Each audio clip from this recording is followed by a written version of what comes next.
Okay, how's this?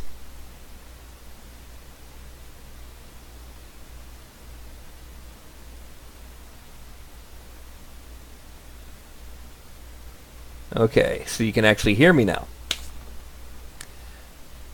Okay. So like I said, what I'm going to do is I'm going to start off... Hi, Kim. I'm going to start off by actually going... Instead of here, I'm going to go here. Because I'm going to make a new Goblin dagger. Or sword, or whatever it ends up being. So...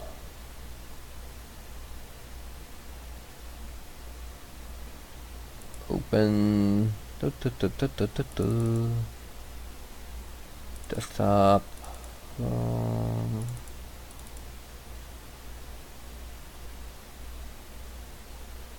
There it is.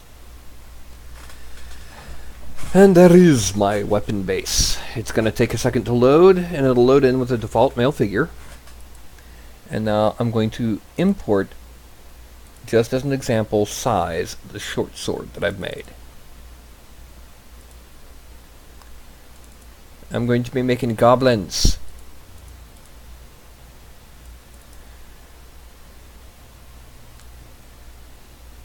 I'd also like to apologize to anyone who's watching the replay about the audio issues at the beginning that I didn't even know I was having. So what I'm going to do is I'm going to import the nasty goblin knife that I made earlier.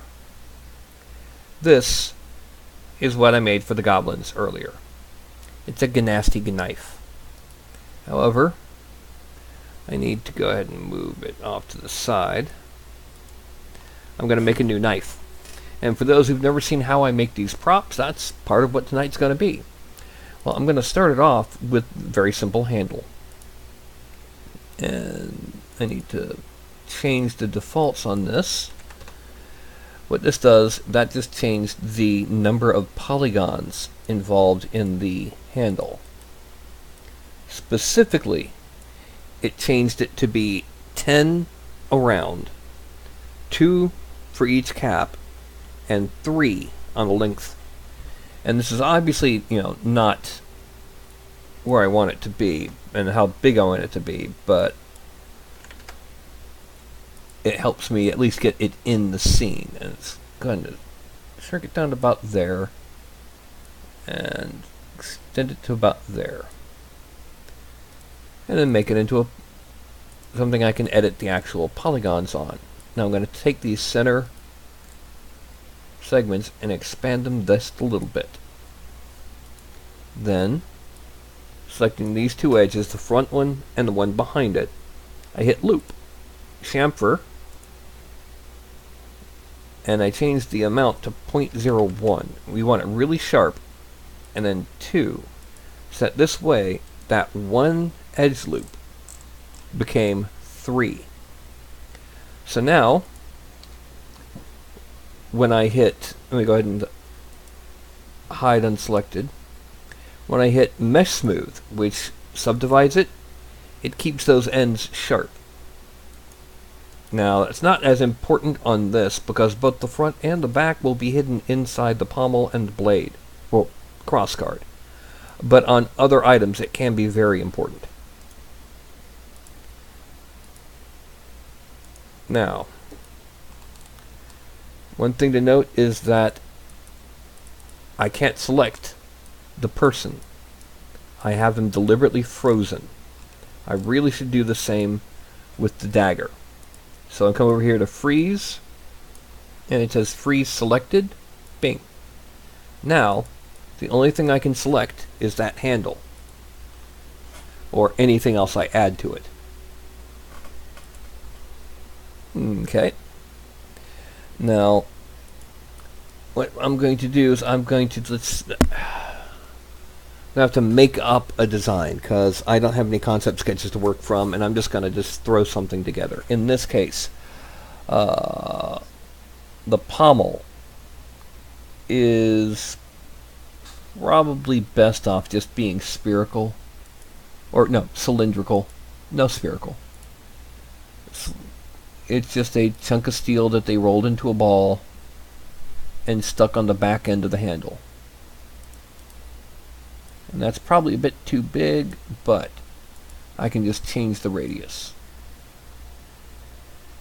And when we look at it on the side view, we can see it ends up being about the same overall volume, maybe a little bit more volume than the pommel of the nasty knife. And now we're going to adjust it. 13.228 is the X, or negative 228, and the Z is 16 flat. This way it is centered in the same spot as the handle. And we're actually going to select the handle. We're going to attach the pommel. That's now one item. Now you'll notice that the knife is at a 45-degree angle. Well, the new dagger I'm making, or short sword, or ugly thing that to poke and prod with, is actually going to be made flat to this side of the screen, this viewport. And then once I'm done, I'll angle it and then export it and load it into DAZ Studio. So let's see, what am I going to do for the crossguard? Because I don't want to make it exactly like the knife, but I still want to make it just basic and simple.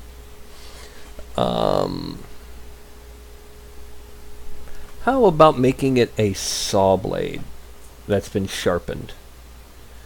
So I just need a basic rectangle, so we're going to go to our box and we're going to make it a little bit thicker, come out, and then just cross it over.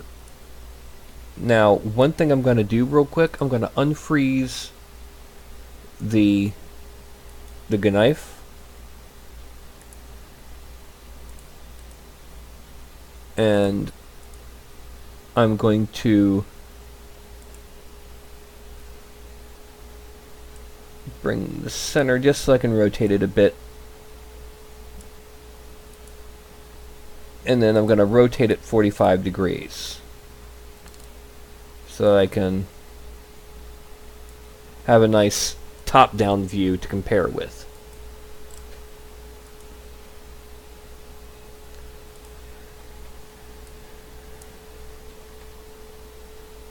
Okay, so we need to make this. Alright, now we can go ahead and freeze it again.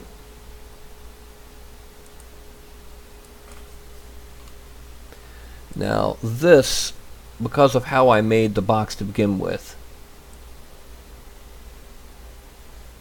the center is not, the pivot point isn't in the center, so I've got to hit this, I click this button, and it suddenly jumped over to the center of the box itself. So now negative 13.228 and 16.0.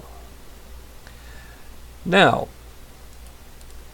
I'm going to go ahead and make this a little bit narrower and this a little bit wider, so it's now kind of angled.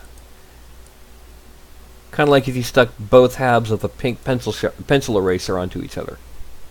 I'm going to select those edges and I'm going to hit chamfer. Now, 0.01. Unlike I did on the edges of the cylinder, I'm not going to go ahead and make it two chamfers. Instead, I'm going to select here. I'm going to connect and make two cross sections that are kind of close to the ends. That'll get it sharp without being too sharp. So now when I hit Mesh Smooth, at first you notice how now there's shading near the corners. I hit it again, and the edges on the long way are a little bit smoother, and the edges on the flats are flatter. That's not a detail that will be seen on most prints, but it's something that will make it kind of better for me. So now I'm going to go ahead and get some soda because I'm kind of thirsty.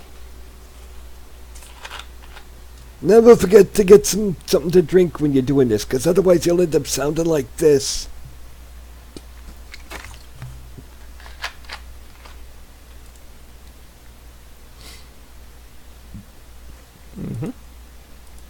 So now I'm going to make it a little bit wider, And I'm going to go up here to where it says Reset Transform.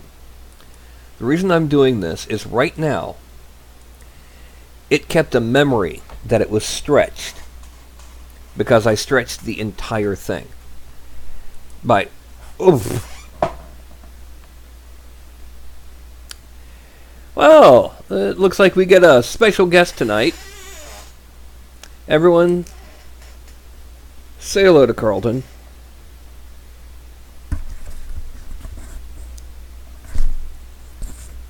Carlton is one of my ninjas. Aren't you, little buddy? Yes. Now, can I put you down?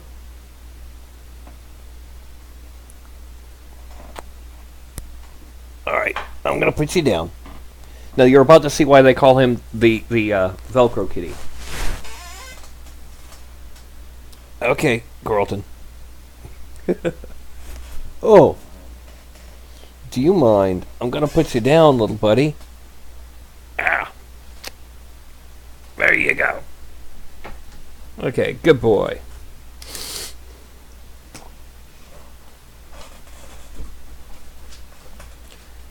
Now, anyway. Yes, that was Carlton, and he's probably getting ready to jump up into... No, no, no, Fuzzbutt. Go.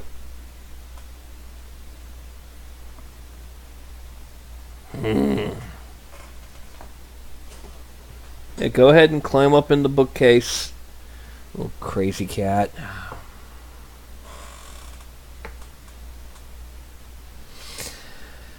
Okay, back to making it. If I stretch or reshape this as to the item as a whole, and then I go and, for example, add a bend,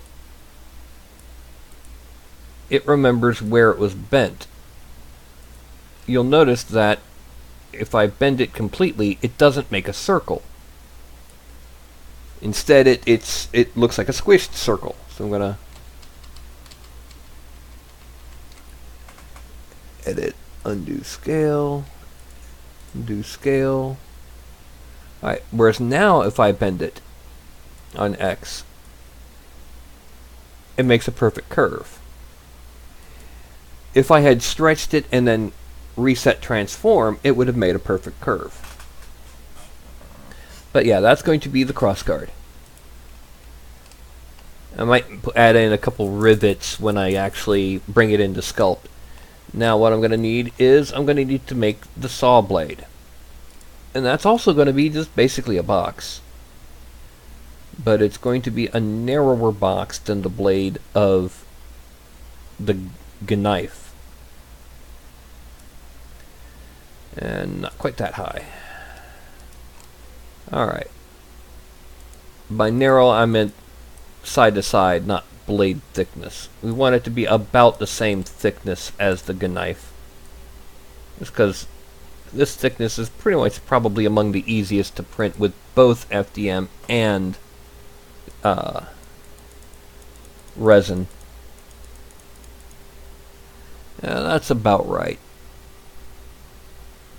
And number 13.228. Then we're going to collapse it to editable poly, affect the pivot, and center it so we can make sure that it's at 16 Z and therefore at the right height for what I'm about to do. I need to pull it out a little bit.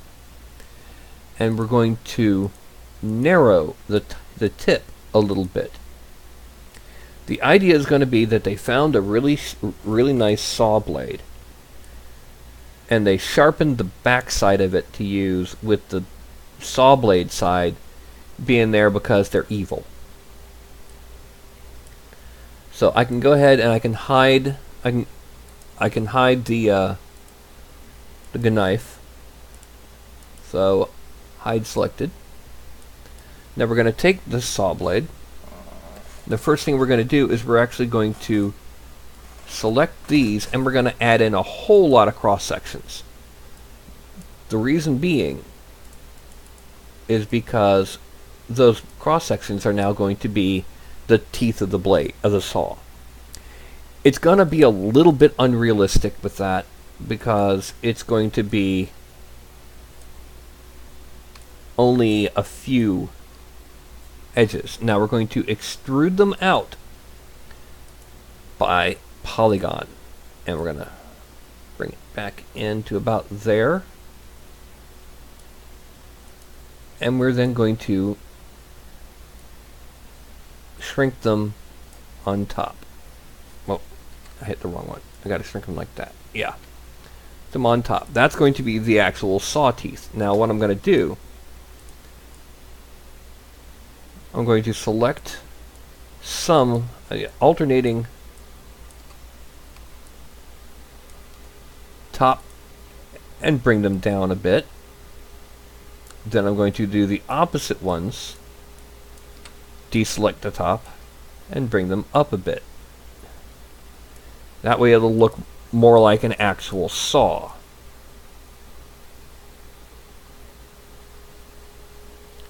Okay, now before I do anything else, I'm going to select the opposite side. I'm going to extrude it 0 because I want it to keep the same proportions and height. And then I shrink it down to, let's say, 0.5%. Makes it really, really sharp. Now, I just select all of the polygons. I'm going to chamfer it 0.001. And then when I hit Mesh Smooth, oh, snikes. I knew I forgot something.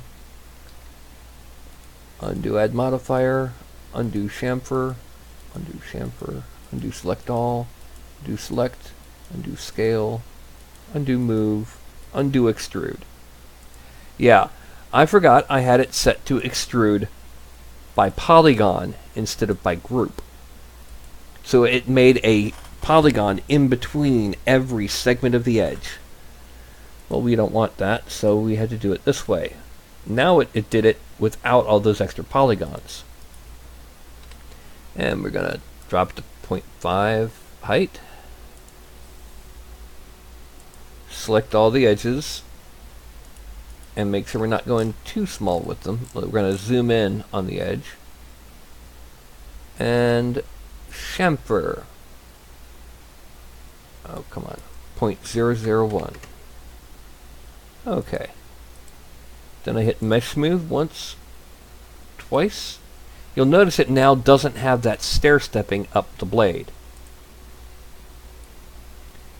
And here we have a saw blade that has been sharpened on the back to become not quite a short sword, but not quite a knife.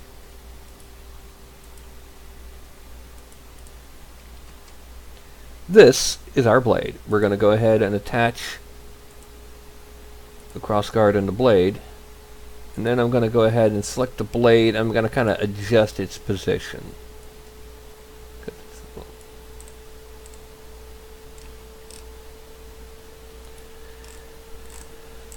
And we're going to pull it out from there just a little bit.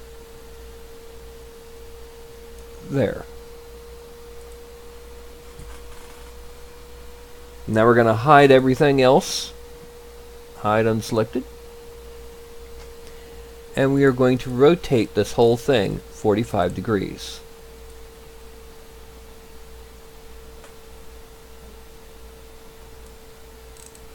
Now the way you can tell it was 45 degrees is if you zoom in on the actual edges, it's 1 pixel per edge. It's something that you're not going to be able to see. I'm then going to go ahead and I'm going to move the center to 0 because my next step is to mirror it to make it the version for the opposite arm.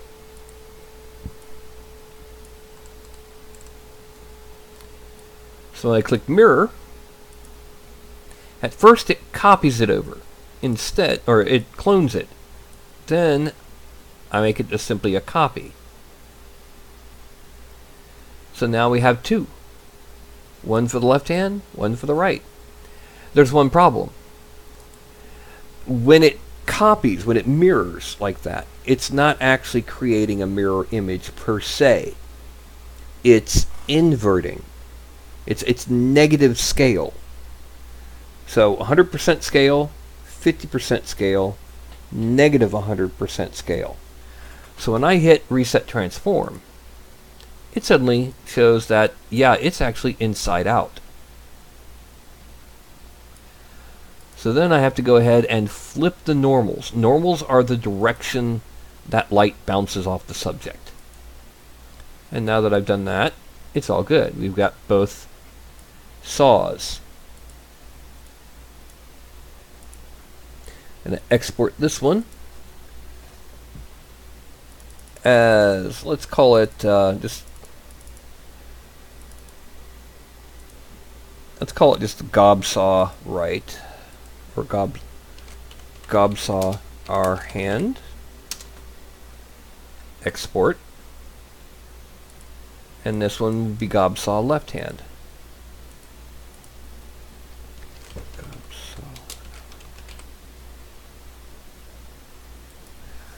No.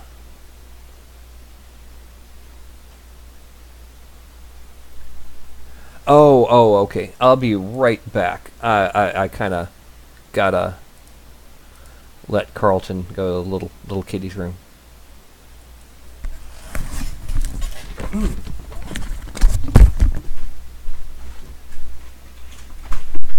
Get on out, kid. Go on, fuzzbutt.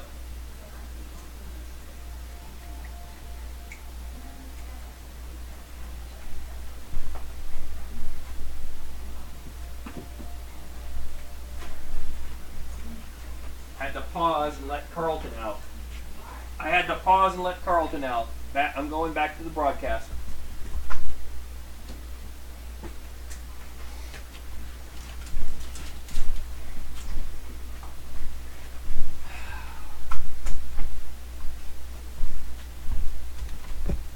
This cat.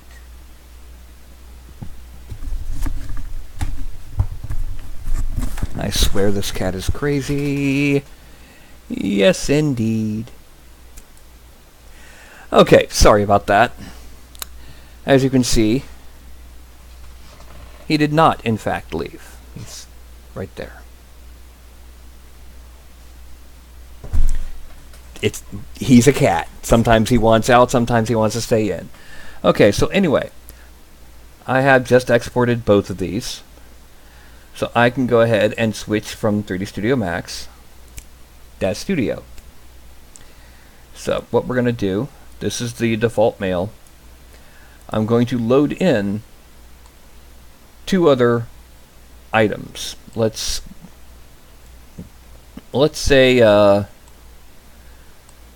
regular Goblin knife.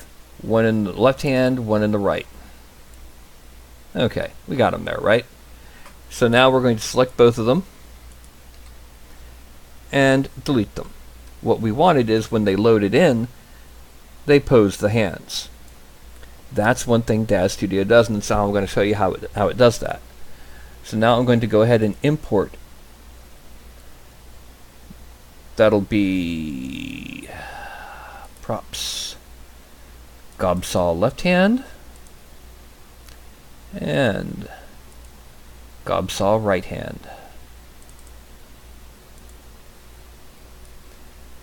Now what's going to happen is I'm going to first save gob saw left hand. I go to File, Save As, Support Asset, Figure Prop Assets. And this is going in props. And this is going to be gob saw L hand.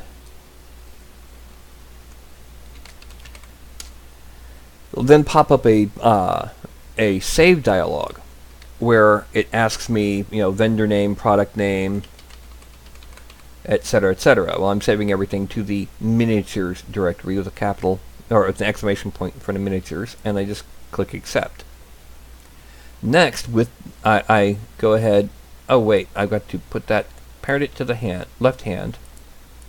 Open up the fingers and the thumb. Parent the gob saw to the right hand. I select the gob saw up through the left hand. So it's got the yellow down there. Now, I go to File. Again, you can't save this. Save as Wearable Preset. And then I'm just going to save it over top of itself onto the gob saw L hand.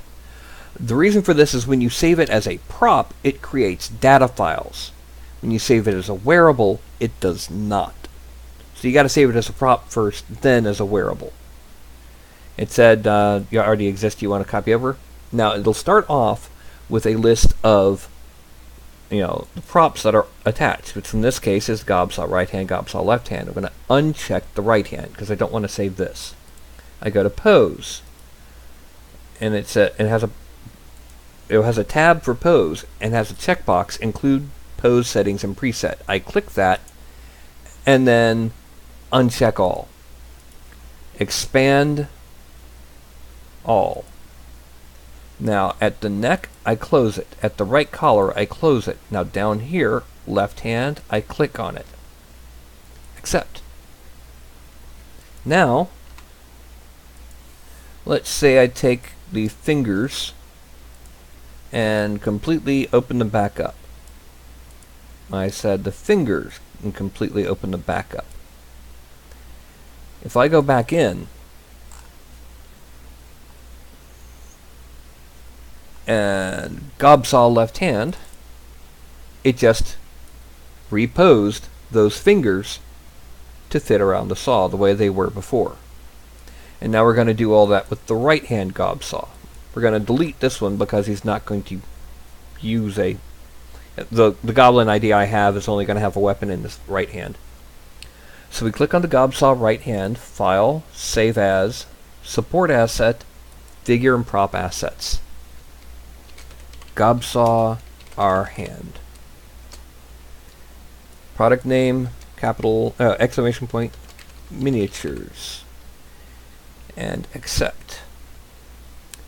Then I select from the hand down to the gob saw, File, Save As, Wearable Preset, over top of itself, yes, pose, include pose settings, uncheck all, expand all. I close the neck and then click on the right hand, and it checks all of the children of the right hand, which include the finger joints, the thumb joint, and the gob saw. Accept. And that is how I handle making the presets for these weapons. So now, from now on, whenever I load in the male or female figure and then double click the gob saw, it'll load in place and bend the hand around it. That is how I make the props, and that took me 30 minutes. It probably would have taken me a lot less time if I was just churning them out, but this was also, showing you how I do it. One optional thing I can do is I can change the joint center of the goblin saw, which, as you can see, is this green one. Then go to left view. No, sorry, right view. The green arrow is the center. I move it into here, and now, anytime, if I want to move that saw, if I want to X-rotate it for some reason, like say he's holding it upside down, it pivots around where he's holding it. Or if I want to twist it in his grip. Look at that. Whee!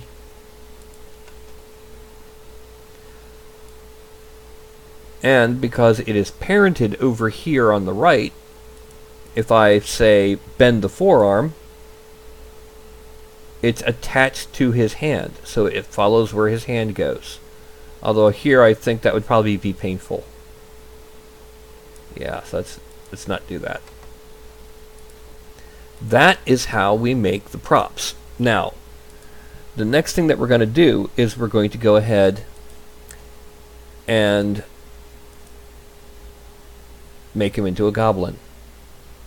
Now you'll notice that it stayed parented with his hand as I shrunk him, but it's still full-sized. If we wanted to make that gob saw smaller, because the center is now in the center of his hand, it shrinks to fit the hand, or grows to become, oh, how is he holding it?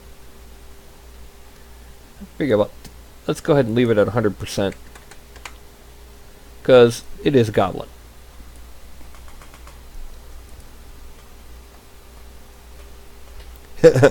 You're gonna Bob Ross the video. I like that phrase.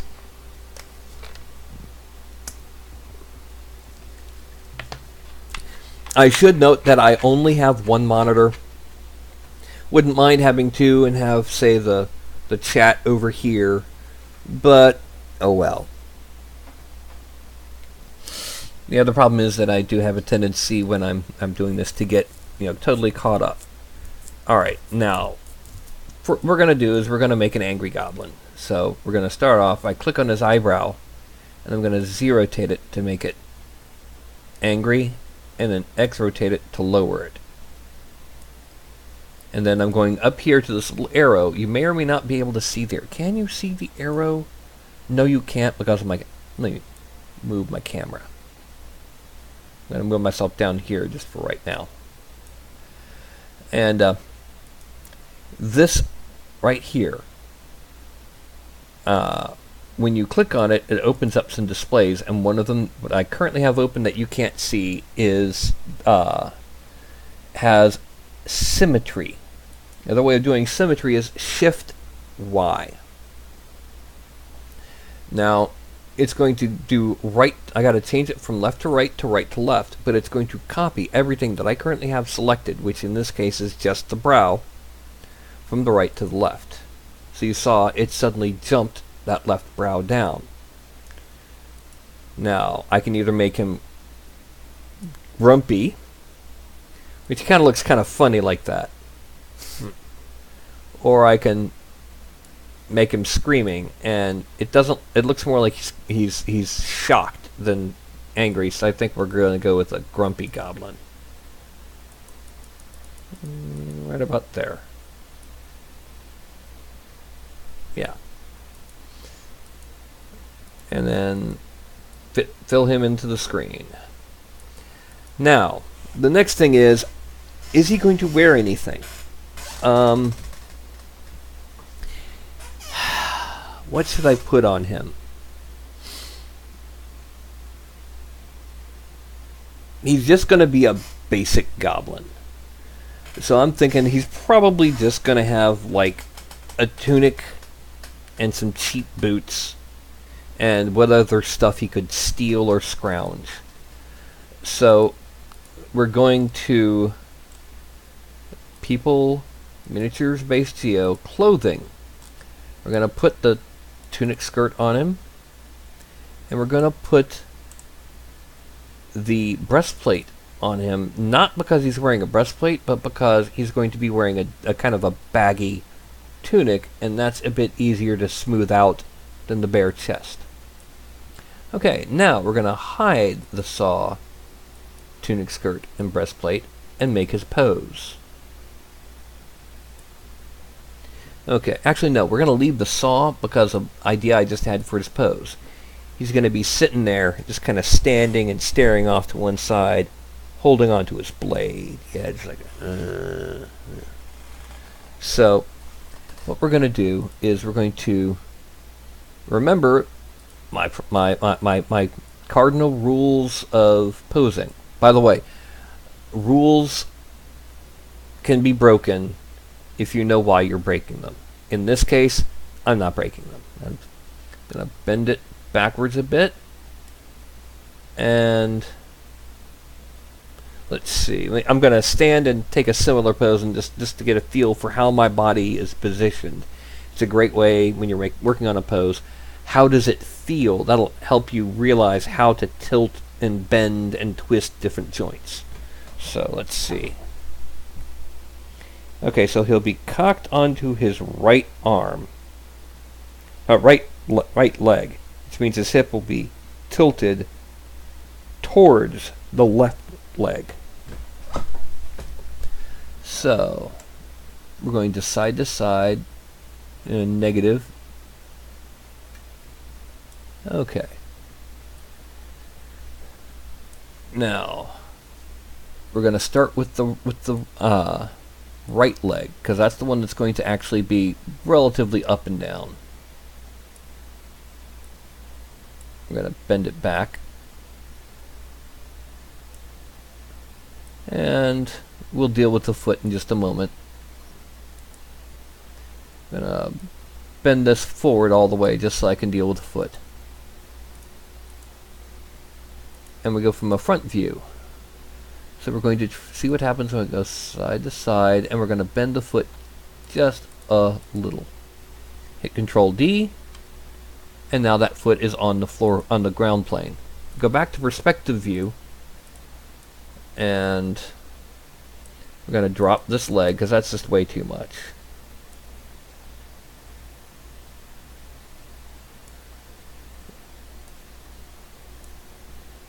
And bend it at the knee, and then bend the toe. And then we're going to go from the front view once again so we can see how the feet are doing. We're going to twist the foot a bit and unbend it a little, and then unbend the toe.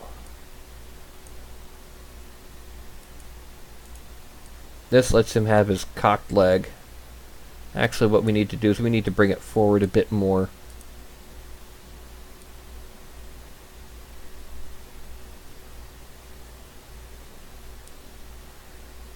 And then from that front view again, let's go ahead and unbend the toe a bit. There we go. And back to a perspective view. Then he's going to be bending his torso, his abdomen just a little bit forward, and his chest a good bit more forward. Now, once again, taking that pose, he's going to bend both his abdomen and chest back a bit and drop the right shoulder. He's also going to be a little bit twisted, just a little bit. Okay. Now, I go up here to all, and now it's going to, whatever bends I do are going to affect both of them. So we're going to go side to side, and a little bit of twist. And what this does, number one, it gives it moves his center of gravity back over his feet, as you can see, you know. His center of gravity is over his feet. And two, it breaks the plane of the shoulders from being parallel to the hips or the ground. You can see here, the line of the hips is not parallel with the ground. This is what gives us a more natural look to the pose. Now I'm going to take his neck side to side, bend back a little, and twist, and then bend down the head. He drops this shoulder, I remember, so he dropped that shoulder down. Gonna bend it at the forearm and twist it. Then bring this forward. And we're going to twist the forearm a little bit more. Or a little bit less. Actually, let's bend the abdomen back a little, because with that sword, he's got a bit more weight forward that we don't want. And he's going to be feeling the tip of the blade. So, I'm going to twist.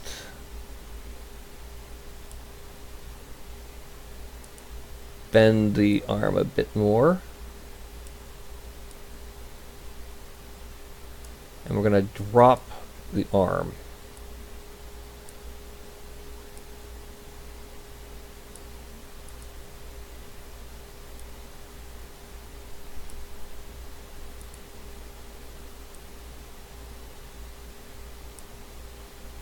Okay, it's going through his hand. That's not a good thing. So we're going to unbend it.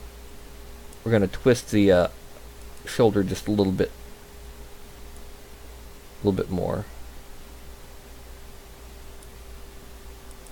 Then we're going to bend the hand to there. And then we're going to bend the fingers.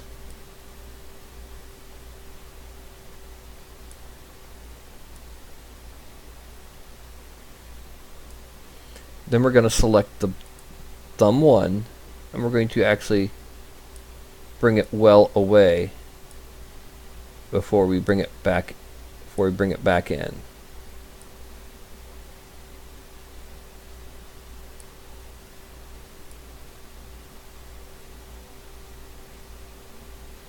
And this is the current pose. We're going to actually turn his head a little bit more.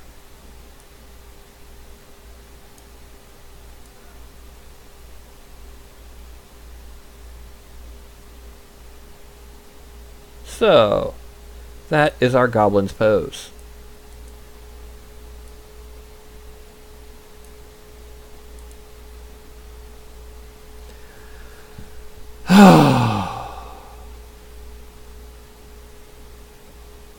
I had the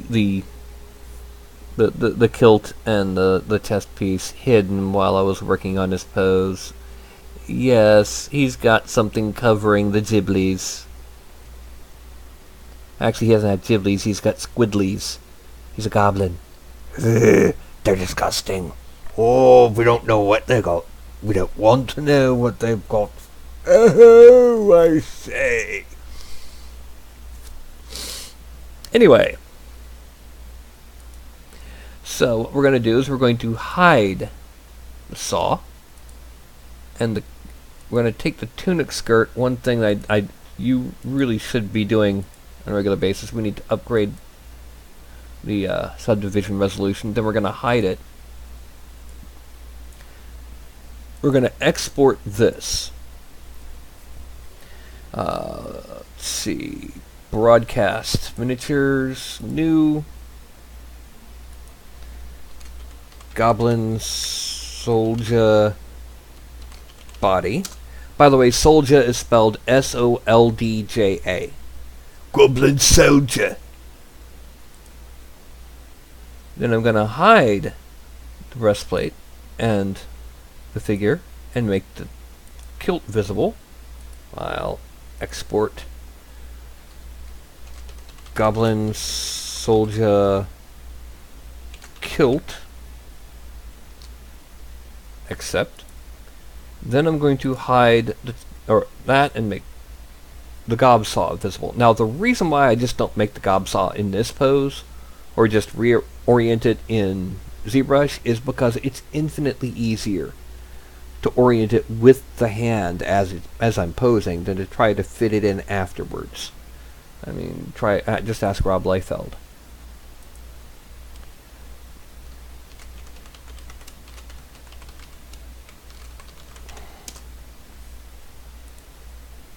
Okay. That's that. Now, ZBrush time. As long as it doesn't look like Toad from Mario Kart. No. In the words of a video game I played back in 2001, 2002. Your evil is unwanted here. Okay, so go back to ZBrush, and what I'm going to do is first load in the body. Now I loaded it in, but it's not in the scene. So what I do is I click in the middle and drag down. I then click Edit. Now I just realized that Edit is... Oh.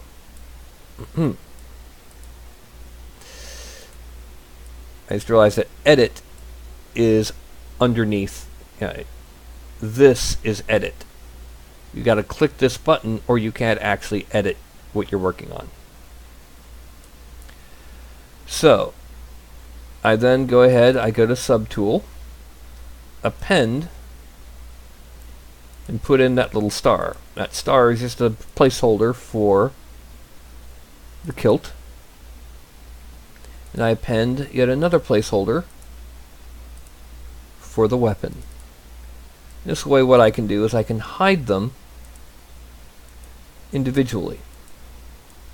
And right now what I really need to work on is kind of smoothing out first that the chest piece here. Just a bit.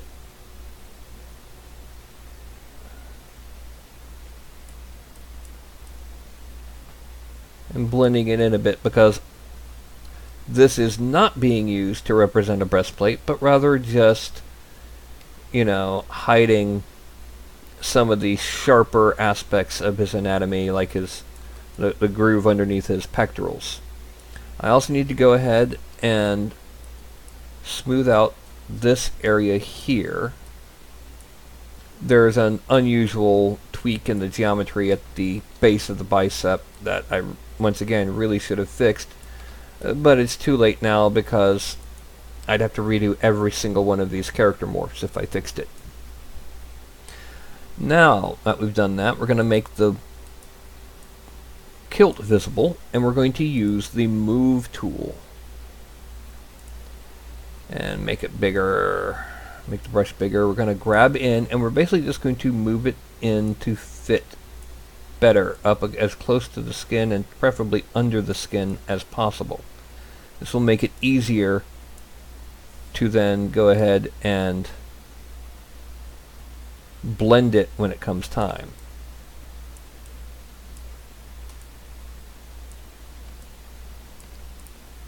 Okay, and that should be about it. So now I go ahead, I select the Goblin Soldier Body. I go down to Merge, and I merge down. It comes up with a window you probably can't see that says, this is not... Oh, you can see it. I go ahead and click Always OK. Now, in Geometry, over here, I click Subdivide it, and then a couple times until about this whole, you know, right here, 1.644 million vertexes. And that's about right, so I delete all the all ones that lower. I then go to Dynamesh. And if I just Dynameshed as it is right now, this is what I'd get. I lost all the facial detail. It blended in so much. That's not a good thing. I hit Control Z, I get it back. I increase this to 768 and reduce the blur to 0. And click it. And yes, 768 is 3 times 256. On the first glance, it looks like nothing changed, except for it's now roughly a third, of just over a third. But when I zoom in, you can see now that it has blended in these areas. And by using the Smooth tool, I can hide those seams.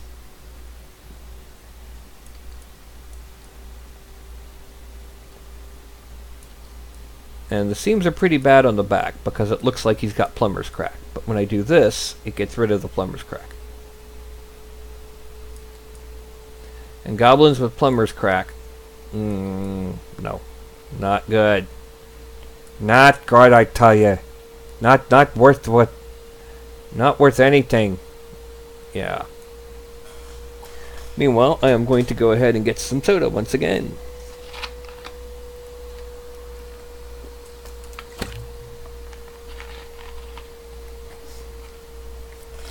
Now, one thing about goblins is that they're known for big feet, which means making their boots is easy. I don't have to worry about blending them. Now I'm going to give it a level of subdivision so that it has more even edges. I'm going to draw and select up to there. I'm then going to tilt until the calf is roughly vertical.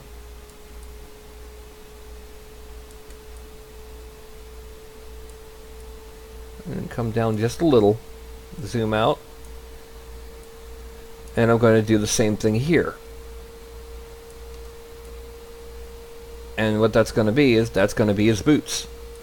I extract them at, well, not project, extract. 0.02 should be enough. Extract.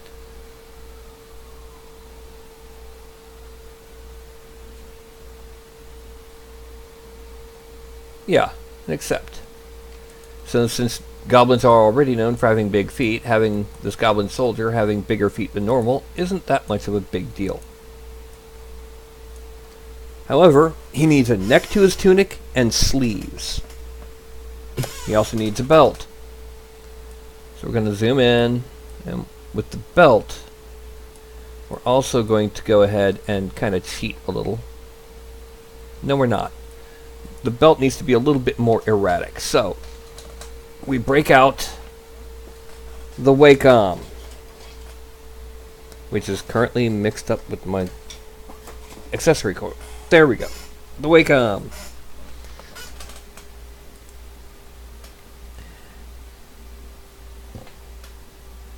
And we have my stylus holder in it grand. Yeah, one of the first things I made with the Anycubic green resin was Green Lantern ring. Anyway, he's not my favorite hero, but he is one of them. Anyway, so we go ahead and I hit control for the masking, and now right now if I did it, it'd be kind of blurry. So instead, I bring the focal shift down to 100 so it's sharp. And then I'm going to draw on where the belt is. It's kind of wide for a belt, but he's a goblin. It was probably a human belt that he cut down to fit.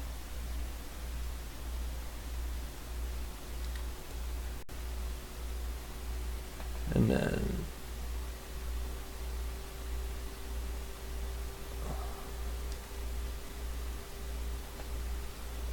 actually, it might have even been a dwarven belt. Okay. That also gives us yet another angle. We got an angle of the shoulders going this way. We got the angle of the belt and the hips going this way. And then because of the leg coming up, we've got the angle of the front of the kilt going this way. Some nice angles to give some contrast. And we're going to extract it. Accept. I draw to remove the masking, and then I draw to remove the masking on the base figure. And we are going to Dynamesh this at 256. Dynamesh. And then we're going to subdivide it once or twice. Now he needs a belt buckle. Here, I am going to just cheat. Whoop. Hide the body. Yeah. There we go. Select that. And we're going to extract it. Accept. Draw. And draw. And then we're going to Dynamesh it step 128. And subdivide it a couple times. Make him visible.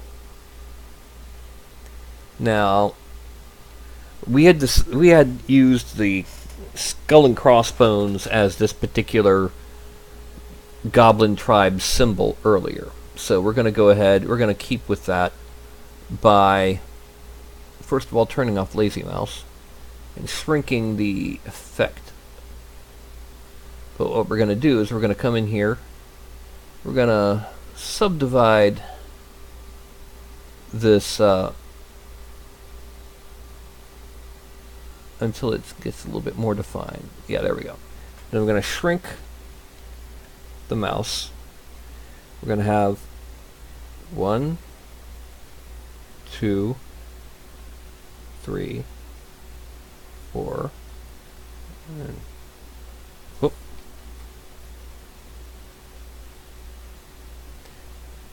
And yeah, I was not paying attention to Stormy Daniels today. It's not something that's on my personal. I will freely admit that I do not like President Trump, but it's you know, hearing about his escapades is also very low on my preferences list.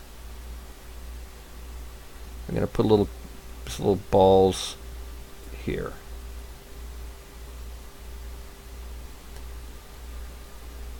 Okay.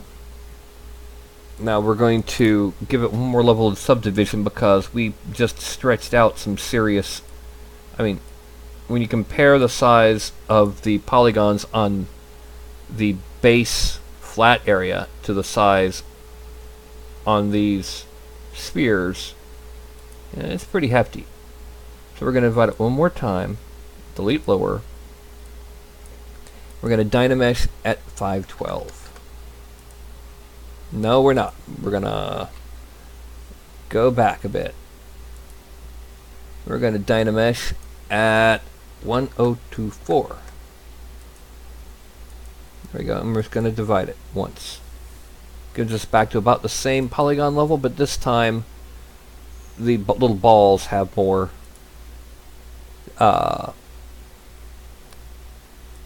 definition. Now we're going to shrink the mouse. We've gone over to slash. We're going to drop the intensity down a lot, and we're going to turn off lazy mouse. All I'm going to do is I'm just going to kind of reinforce the edge of the bone here, just to sharpen it just a wee bit. And oh, too much movement there. And do the same thing up here. Let's call them the broke thigh goblins, because they represent, you know, they got their original founding boss was kicked out when it was discovered that he had broken his thigh in a recent battle, and so he wasn't strong enough to hold the position. So they're the broke thigh goblins. I'm gonna sharpen that edge in there, and we're gonna sharpen this edge in here. Frame out, and that's his belt and belt buckle. So now we need to add his neck and his sleeves. So we're going to go ahead and draw them on, because this is where we do it. Actually, one thing I'm thinking about while I'm looking at it, let's go to the inflate. We're going to make the lip a little bit bigger. First here.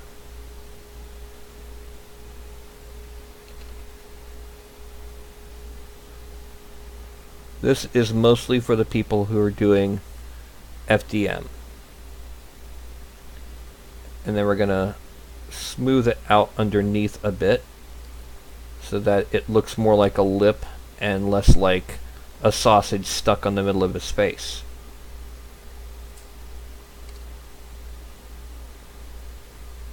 Then I'm going to go ahead and grab Move Topological. Move this out. This part right here.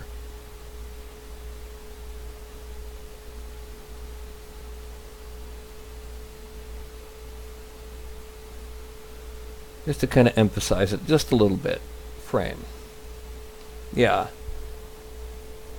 And then one last pass over with inflation. But this time a good bit larger. Not a larger brush, not necessarily a larger lip. Well, a larger lip, but not as extreme as he might have.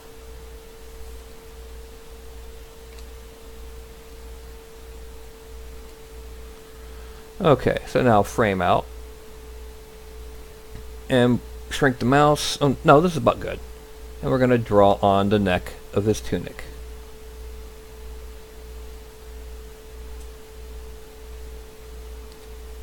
The thing about... Oh, heck. Yeah. Hide the head bits. No. Hide the head bits. There we go. Thing about goblins is there's no coherent vision for goblins except for what a given designer decides to make them. I mean, technically in Tolkien they're the same thing as orcs. Goblin was just a common man name for them. You know, like in England there was the common man called it a cow, but the rich man called it le bœuf, or beef as it became. Although I don't think anyone eats goblins or orcs, I hope not. None of you do you? Please say, no, we don't eat goblins and orcs. Because if you do, I'll be really disturbed. I actually left a D&D party because no matter what campaign, no matter what genre, this one player kept demanding to be able to eat his fallen enemies. Even in a superhero game. What superhero? Hero, not villain, not anti-hero. What superhero eats his fallen enemies? Not even frickin' Lobo does that. You know, Lobo kills them, but he just kills them. He doesn't eat them.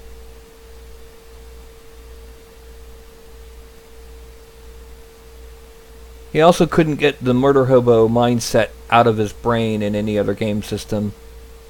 Again, in Superhero, he would loot the bodies. He wouldn't beat up the bad guy and turn him over to the cops. He'd kill him and loot the bodies. And then had the nerve to not understand why he was wanted by the cops. I mean, come on, people. There's murder hobo and there's murder hobo. Okay.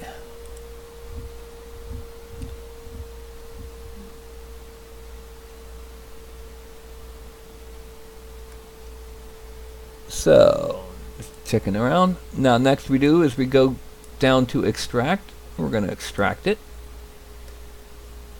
And accept. Draw. Come back up here. Draw. Back down to these. And then now we're going to Dynamesh them. At 256. No, 128. Dynamesh. This is more of an organic surface. Now we're going to make the mouse bigger so I can smooth out the edge. Oh, that's way too strong. Yeah. So I can smooth out the edges. And then once we've done this, pull the edges into the character, the figure. Yeah. It's like, I one time wanted to run a moderately serious superhero game. Most of the other players were fully into it. I mean, they were loving it. You know, we're not talking Watchmen serious, but close. You know, more of what would real people do with superpowers. And then there was the guy who played the dude with super strength. And what pretty much ended the game was when he started singing the theme songs for comic book characters, TV shows. As he did actions that were appropriate. Case in point, the final straw was when he kicked up a manhole cover, grabbed it, and tossed it like a frisbee, yelling, "When Captain America throws his mighty shield, all those who chose to oppose his shield must yield." Yeah.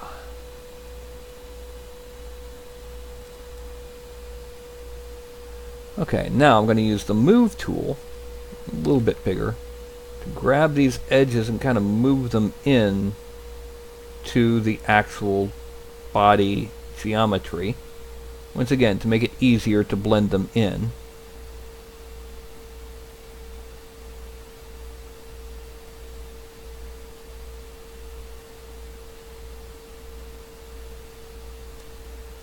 Okay.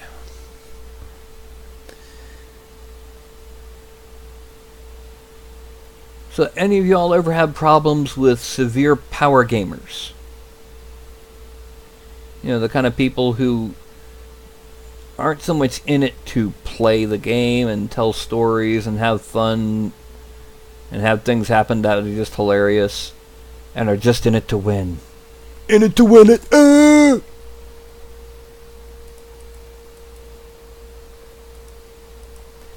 Alright, meanwhile I'm going to go ahead and merge down. And go back and Dynamesh it again. So now I have just some seams to work with. The system I usually use for superheroes is actually the old DC system from the 80s that was rewritten in the late 90s, early 2000s as Blood of Heroes Special Edition. The reason for this is it's kind of the best balance I've found between, you know, being able to play superheroes without having to spend half the night calculating the results of an action or rolling 32 dice for a single attack. You know, it's 2d10. Bang, you're done. Okay, that is our basic shape for the Goblin. I'm probably going to go ahead and make his forearms a little bit more muscular, and I definitely have to tweak those hands.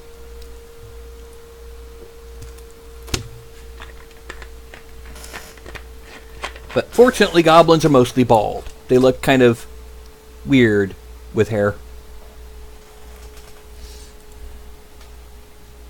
Yeah, my problem with Champions is that it takes so long to properly make a character in Champions. And then, yeah, you've got the problem of, okay, this attack does 14d6 penetrating, and this one is a 2d6 ranged killing attack with effects incorporeal. It starts to drift away from character and towards, you know, how did you build it? Anyway,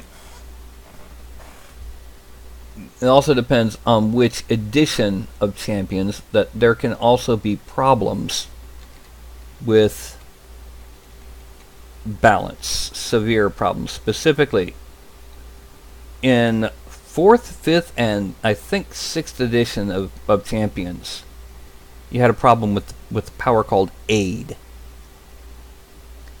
Aid was how you built a character like the Silver Surfer, who could reinforce different aspects of himself with an innate power.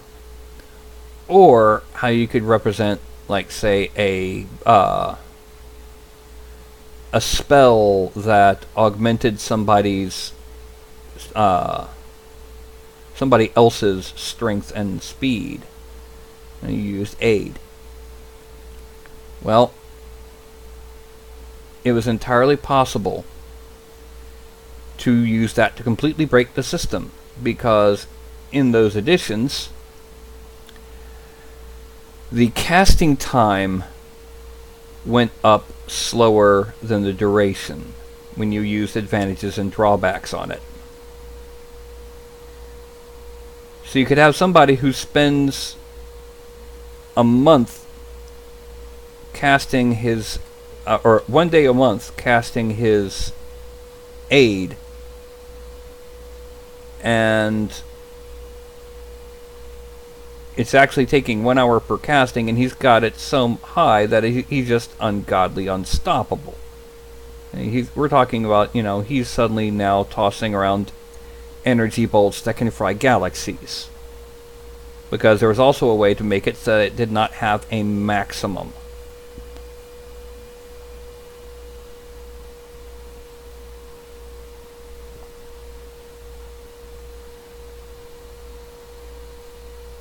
But yeah, Champions overall was not a bad system. I've seen infinitely worse systems out there.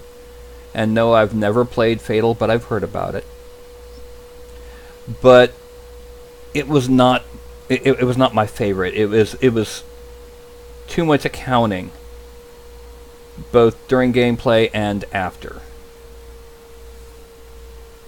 And before.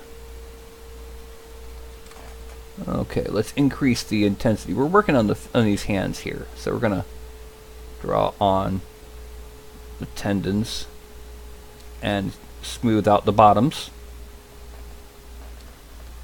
Goblin hands are rather knobbly, so we just gotta draw on our knuckles.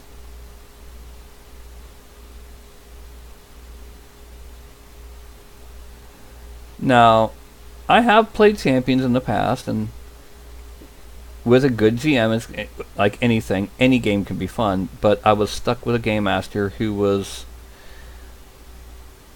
he was kind of the opposite of a rules lawyer.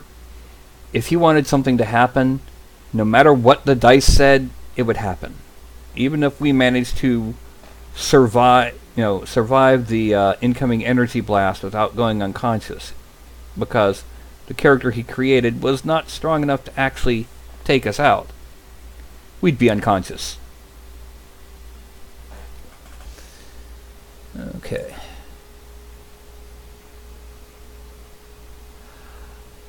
Actually, I could do that, Todd. It would be it'd be an extra step in the middle, but I could do it. Yeah, I can see this being a goblin monk. Anyway, let's go to this hand.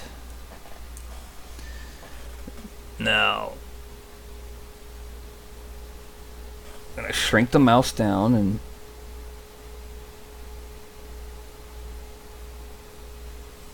draw on our tendons once more.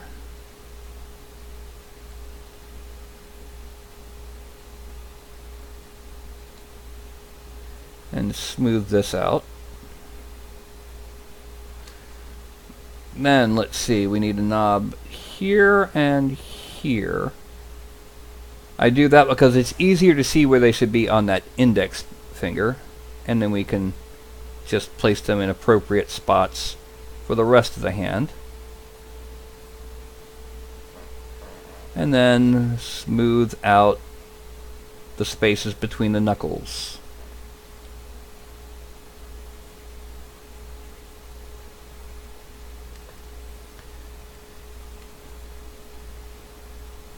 I will save both versions with and without weapon to Thingiverse, by the way.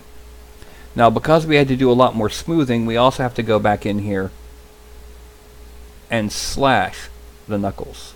Slash between the fingers, rather. Emphasize the space between them.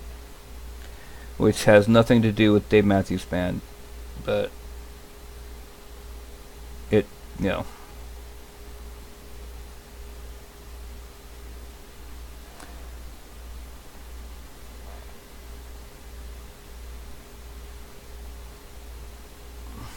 And then come back here so I can see inside the thumb. Inflate back in here.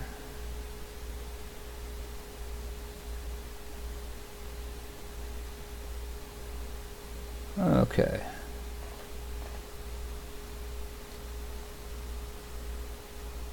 Now the next thing that we got to do is wrinkles. Oh, no. Next thing we got to do is smooth out the inside of this sleeve that I missed. Then wrinkles. Now the original concept is he's not wearing pants. He's wearing tunic and boots. And actually, give me just a second.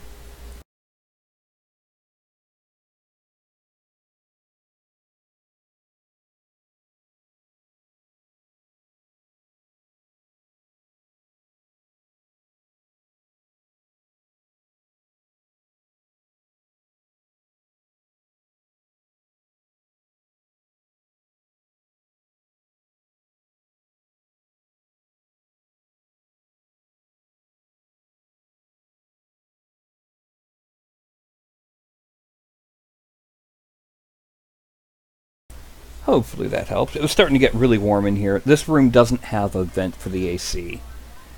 So, let's get back to sculpting. Okay, now, first thing that we're going to do is we're going to hide the belt. Actually, let's merge the belt down with its buckle so we can hide it at once. Bing. And then zoom in. We can see exactly where the belt is because, I mean, it's right about here. We're going to standard, make it bigger, and lower the strength just a bit. And what we're going to do is we're going to just kind of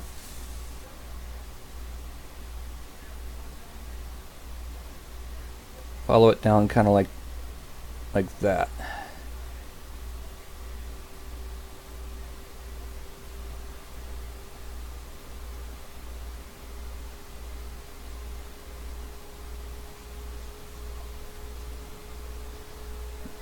Then we're going to use slash.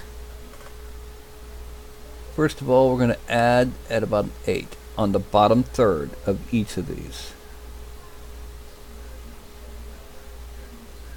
And what this is for, this is to sharpen that cloth edge so that it's easier to paint. Because when you've got that sharp edge, it catches the paint off of a dry brush and it sinks in from a wash, or it sticks out from a wash. The paint slips off.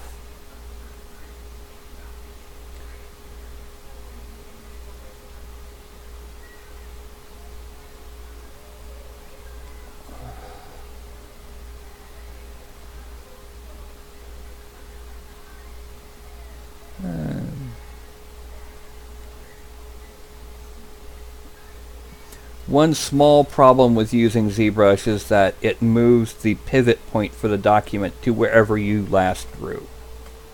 So now we're going to Z sub up to 14 and down 2 brush sizes. We're going to just kind of come under each of these.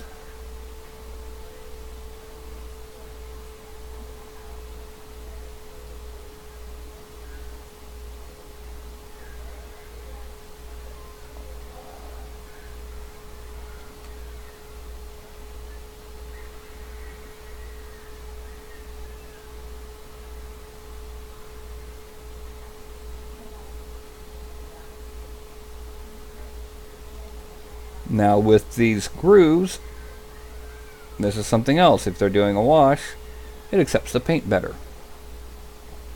And sure enough, the tops of these wrinkles are covered by the belt. Excellent. So now we're going back to standard, and we're going to draw on wrinkle, well, a little bit bigger and a little bit stronger. Draw on wrinkles from being compressed by the belt.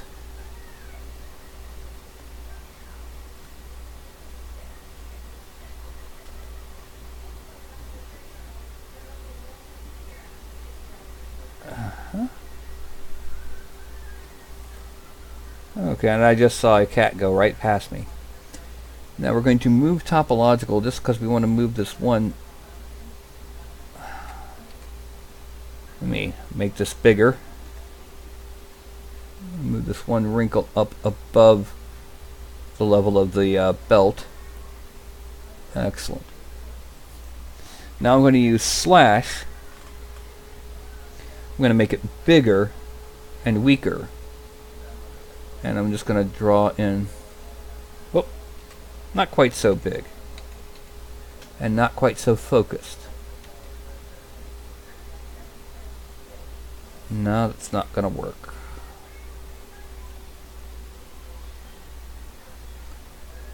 And kind of draw down the center of these.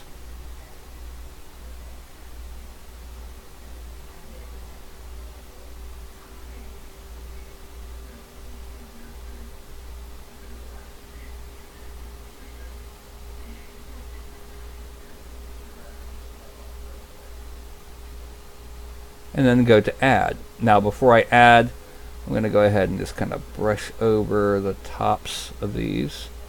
I'm going to, whoa. Yeah, let's make it a lot sharper and a lot lower.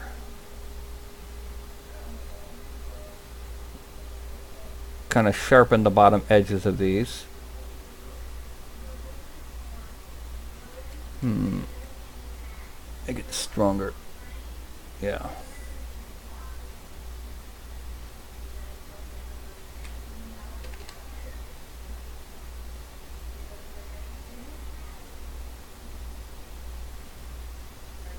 And then hit brush across the top.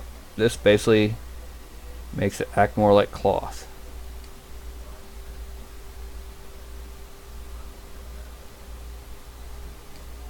Okay.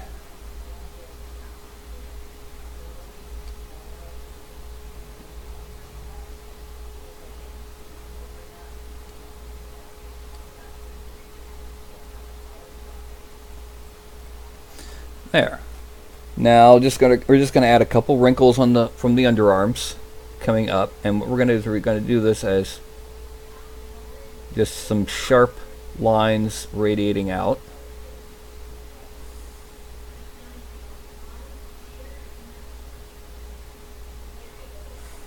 We're also going to sharpen in on that underarm.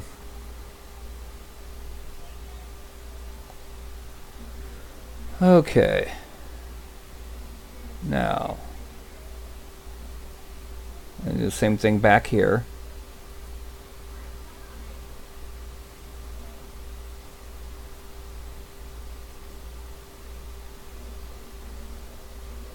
Then we're going to subtract, and we're going to kind of draw in between, but slightly closer to the underside of these wrinkles.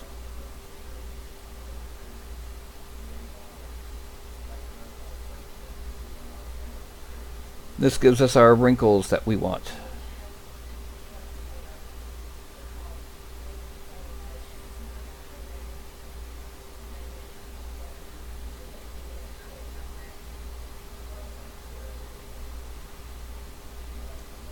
Now, when we frame, the last thing to do, really the last thing to do now, is to make the boots have some detail to them.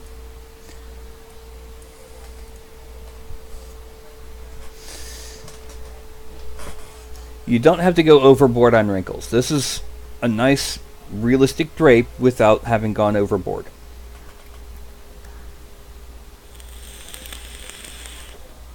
Now what I'm going to do for the boots, I'm going to go ahead and just kind of give them a bit of a seam down the insides. So it's slash, subtract 17, and shrink it a bit. And come down.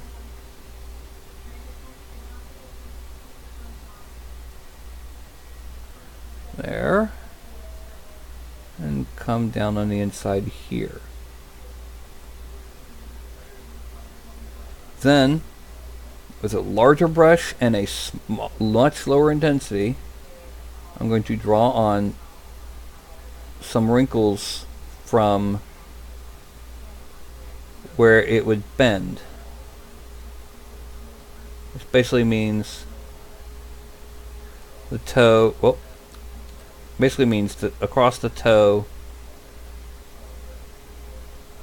and at the front of the foot. So one across, one there, and then kind of pretty much a zigzag pattern almost. Then a little bit on the back. No, not like that. Yeah. So we're going to just draw one or two zigzags, or not zigzag, one or two lines on the back of the ankle. So that's another place that would bend and start developing permanent wrinkles. So now when we frame, we're going to go ahead and we're going to merge him. Now, the next thing I'm going to do, I'm going to make this visible, but I'm not merging it yet. Because what I'm doing next is appending the base. Now, it's going to be on a rocky base, because that's how I started all the goblins. So, base rocky. There we go. I'm going to move the base into place before I do the two separate versions of this guy. So the first thing we need to do is, he's pretty much dead on X. Gotta lower him on Y, and probably a little bit more. Oh.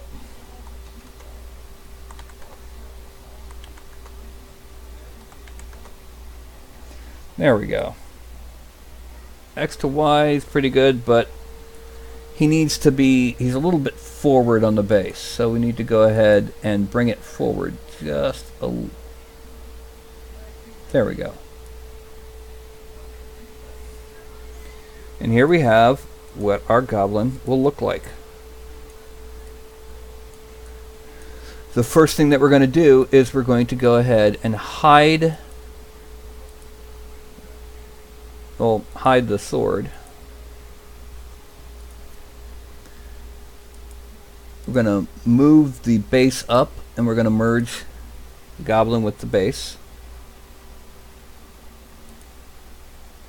We're going to export this. This is not printable yet. This is just a temporary stopgap. Broadcast miniatures. New goblin monk. We're not going to worry about that yet. It's saving the miniature. It's a much this is still 1.7 million polygons. Now we're going to make the weapon visible, and we're going to mesh smooth it a couple times, because that pommel was showing a little bit of facetization. And then we're going to merge down. Now we're going to dynamesh it at 768.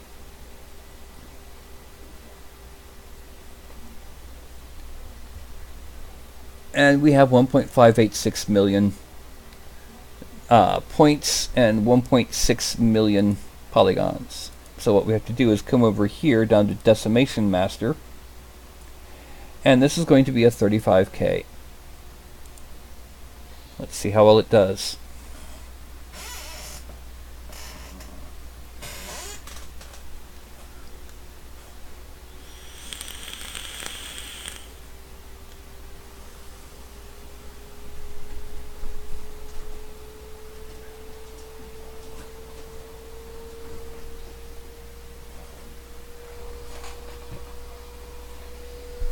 The little guy.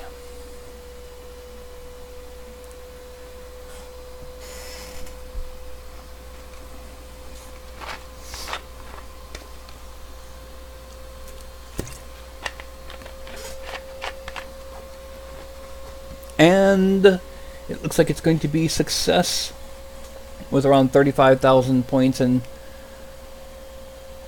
70,043 polygons. Exactly what I was expecting. So I'm going to save this as Goblin Soldier figure. Okay, and that is the Goblin Soldier. But I'm making that version that doesn't have the sword. So now what we do is we just go ahead and import Goblin Monk. And it's going to take a few, because it's a 1.7 million polygon figure. And there went the sword. So now we go ahead and Dynamesh it, just like we did with the sword.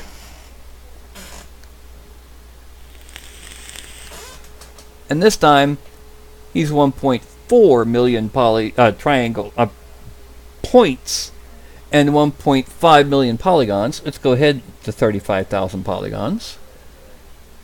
And it's analyzing the mesh. And processing.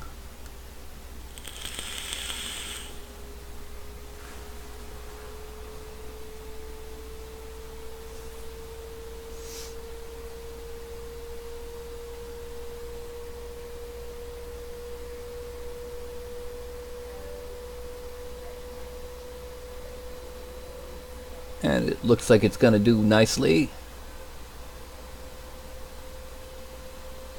And reordering. This will probably also be 70,000 and some odd triangles. 70,000 and 20,000, 7,020 polygons. So now we're going to save this as Goblin Monk.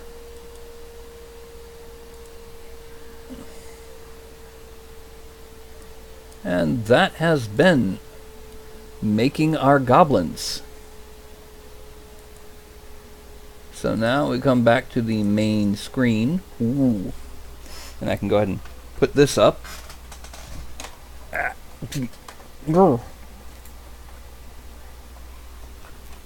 And accidentally unplug my monitor. Hold on a second. I gotta wait for the monitor to turn on. Yeah, there we go. I'm kind of goofy like that.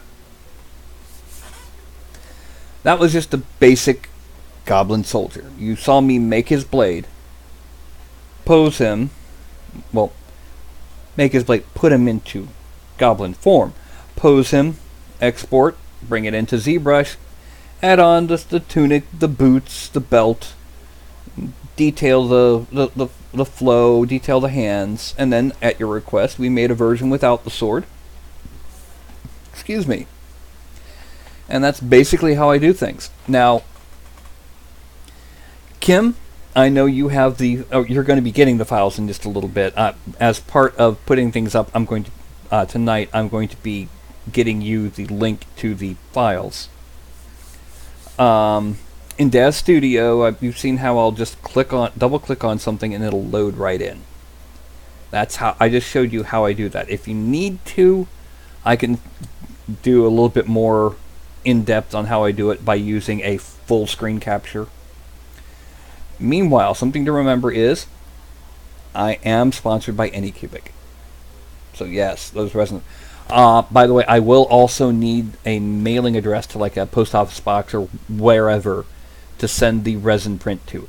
I probably won't be able to do the resin print until the weekend, if not Monday. Last weekend or right before this weekend, I accidentally punctured the film on the bottom of my tank and I got to replace it. It's not horribly expensive, but I still have to do it. Sorry. So, do you like the monk? Because I know I like the Goblin Soldier. It's got a nice evil little face and a nasty little pokey sword dagger thing.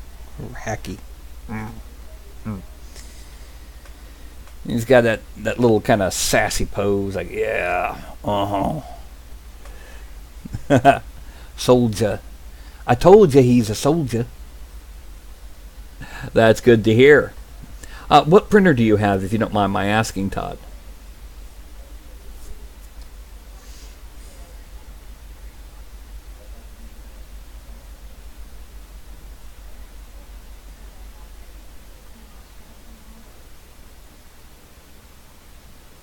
Okay, you've got a nice solid printer then. Excellent. Um, just keep in mind that if you need to, I can, in fact, I think I just earlier today put in a link to a overall 3D printing Discord. Well, I'll say this: my house is only 840 square feet, so we're talking. It's still a small house, but again, it's on the opposite side of the house, and there's nothing on the other side of the wall but open air. So anyway, now I know you've seen me plug about it. I know you've probably seen Daniel Herrero plug about it. But Daniel Herrero this morning at like midnight, 12:01 a.m., released a Kickstarter for dragons.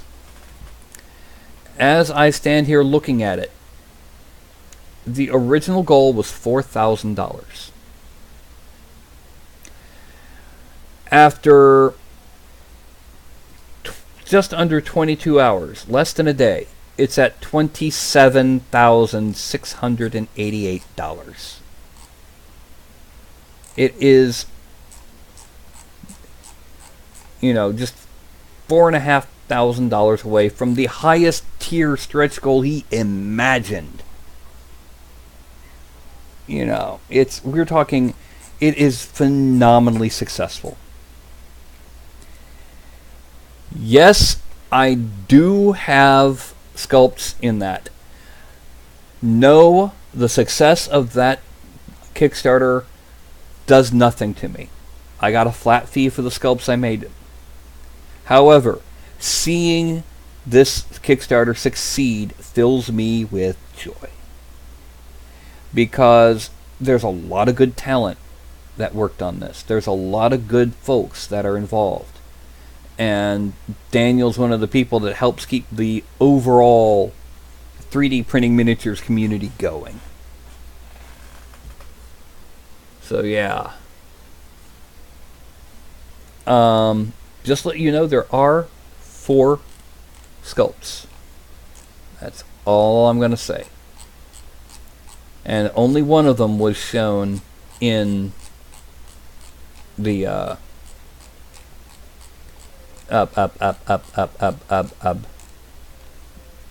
Kickstarter page. Yeah, my brain just went bleep. And that one is the male guardian for the ice, for the father of ice. So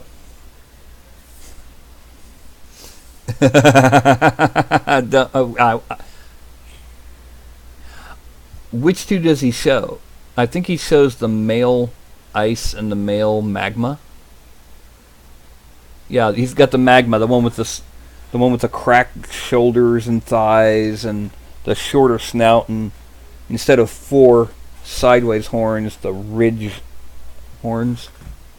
Yeah.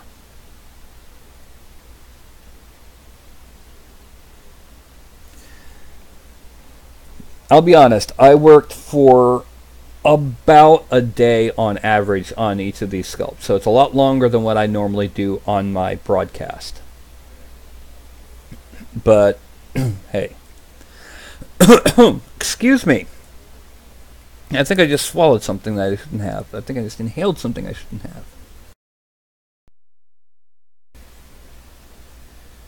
Anyway.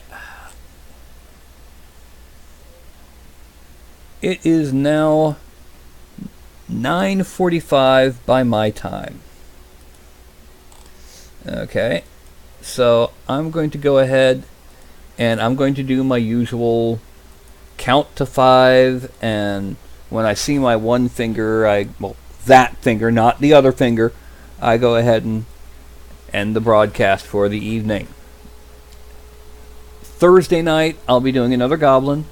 This one will be a little bit more complex. This will be a Goblin heavy soldier, which means he'll have armor and a shield, not just the hacky. You are welcome, and thank you for watching. And for anyone who's not, don't forget to do the usual like, subscribe, bell, blah, blah, blah, yeah. So that you can know when I'm getting ready to do these. Alright? And good night, Todd. Good night, Kim. I don't know if there's anyone else watching, but if there is, good night to you. And if there's anyone watching this after the broadcast, watching it in the archives, you have a wonderful evening as well. So, I'm going to go ahead and, like I said, hold up my hand so I can see it. And I'm going to start counting in 5, a 4, a 3, a 2, and a 1.